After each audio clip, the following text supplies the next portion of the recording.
Hey guys, and welcome to The Broken Sword. As you may have already figured out from the title of this video, The Broken Sword were invited to a Amazon Prime event where we got to have a sneak preview at the Rings of Power TV series. Now sadly, both myself and James were unavailable to make it to this event, but fortunately we were able to send Marcus Armstrong, who has done some writing for this channel in the past. You'll recognize him from some of our videos and live streams. So I'm going to send you over to Marcus now, who's going to give you a rundown on his thoughts from everything he saw this weekend. Let's get into it. Build me an army worthy of Mordor.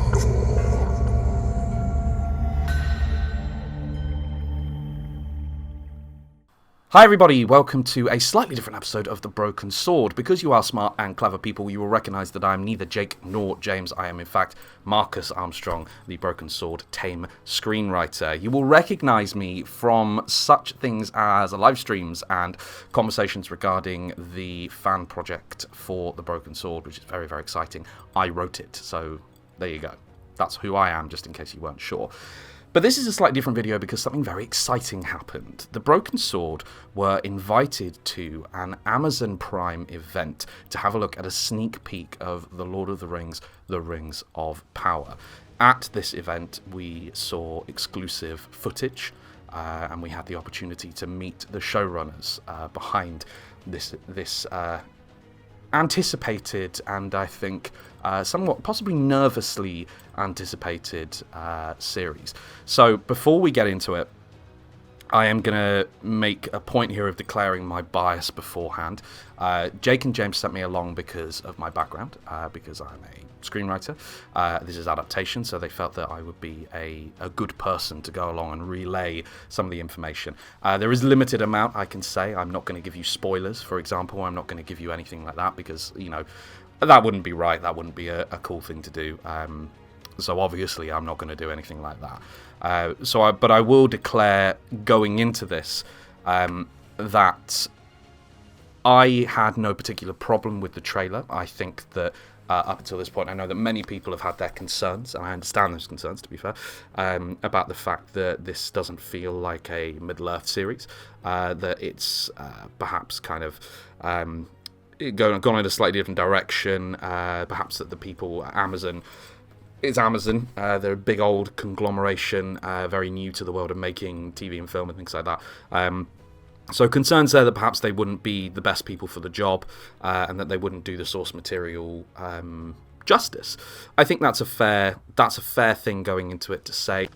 As myself, I would say that I as a practitioner in the industry, I tend not to judge things before they are fully fledged. I wouldn't judge a TV series before it's come out because you just don't know. A trailer is not enough to go on. And for the record, this is just my opinion, what I'm going to go through here, and I'm just going to give you my feelings on what I saw and what I think's coming up. What I can tell you is that what we saw today feels a lot more like Middle-earth. A huge amount more like Middle-earth. It does a really, really interesting job of finding a new interpretation of the professor's work, whilst also paying homage to some of the visual interpretations that have come before, specifically, obviously, the live-action Peter Jackson stuff. It feels like it's part of the world. It feels like Middle-earth. And I think that really is the headline. It feels like Middle-earth. The trailer, I would say, has not done this project justice. The visuals that have come out, some of the photos, have not done this project justice. And I think that is something that we would agree on in terms of those of us that have been here, is that it's just not what we've been shown so far as a kind of a group and a group of fans. It hasn't done it justice yet. What I can tell you, and I'm really quite excited to tell you, is that what I've seen today does. It feels like Middle-earth, and it feels like going back, and there were a few tears in the auditorium because of what we saw today. It was great what we saw. I say that with a gentle optimism. As I said a minute ago, I will not judge a TV show on clips, on footage, on anything like that, because I don't think it's right. We don't know. We just don't know. But what I can say is that from what there is, I feel better about it than I did before. Now, there are some specific concerns knocking around on the internet, and I'll address some of them directly. Not all of them, but I'll address some of them directly. And one of the big ones is that the idea that perhaps Amazon don't know what they're doing with this. They don't know they don't know the source material well enough. From the conversations I had with showrunners today, I can tell you that they do. They really do. They know their stuff in a really, really quite intense way. It's great to hear, and it's very, very interesting to hear them quoting specifics and very, very niche passages and things like that. They know what they're talking about. They know what they're doing. They are fans of it. They are fans of this project, and they are treating this with the amount of respect that it deserves and that we would expect as fans of Tolkien and of the Lord of the Rings. They are doing that. They also the idea that they're introducing new characters that perhaps weren't created by Tolkien has been floated and as a bit of a problem.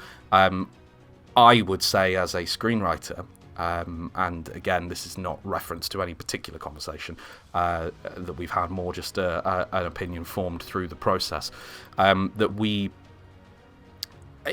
you are going in and you're adapting something like the Second Age of Middle-earth, when there is stuff, there's plenty there, but there are great big blank spaces.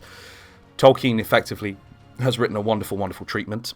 He's written an outline or kind of vague story for what's happened, with all of the key moments filled in. We know the key stuff that occurred during the Second Age, but we don't know the minutiae. It's all very well and good to say 9 rings were gifted to the race of men, but we don't know why.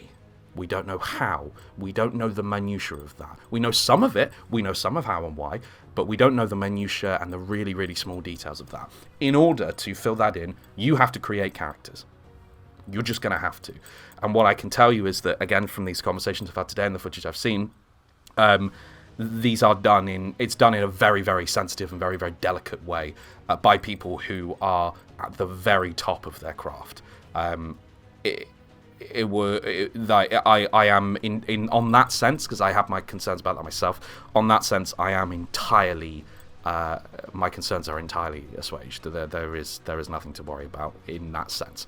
And again, to come back around to this, the theme of this kind of talking head that I'm going to now, and I should say I've just come from it. This is moments ago that I was in the room and we were watching this stuff, and I've come straight up to my hotel room to give you this information, because I wanted to give it to you authentically, and I wanted to give it to you organically. And I can tell you that I'm excited, and I'm excited to return to Middle-earth. I'm excited to return to a place that I spent so much time in as a child, and to me a place that that resonates so strongly with so many people. I feel excited by this. I feel engaged by this, and yes, there will be differences. Yes, it will not be Peter Jackson's Lord of the Rings, but we already have Peter Jackson's Lord of the Rings, so why do we need it again? It is different, it's a different interpretation, but it's done with an eye on the past, and it's done sensitively. This also takes place 3,000 years prior to what we've seen on screen before, so there will be organic differences, and it would be wrong. You'd be doing a disservice to the story you're trying to tell if you didn't include those things. So that's the long and short of that I just wanted to share with you guys over here on The Broken Sword. If you like my face and you like my opinions on The Lord of the Rings, then you can come and visit me over on the Script Department channel. We did a great interview with Jake and James came out on Friday. And thanks to them for coming over there to have a chat with us about all of that. So come and check that out if you haven't. We also did a whole load of stuff on Lord of the Rings, so you can check my credentials to speak on such things if you wish. That's absolutely fine. But yeah, I hope to see you guys again soon. Thanks for listening to this, which is entirely unscripted. I have not been told what to say. I'm just giving you this authentically. A couple of notes on a screen, to be fair, but I'm just trying to be as authentic and as honest as I possibly can. And I can tell you, I feel excited. And that, I feel like, is a very good thing. So don't forget, like, share, subscribe to The Broken Sword. They're great. They're so great. And yeah, I hope to see you again soon. Take care. Bye-bye.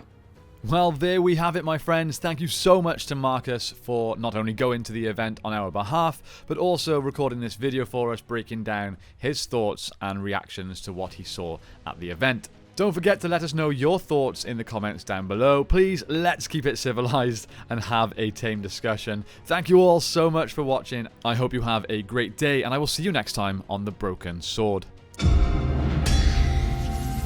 Build me an army worthy of Mordor.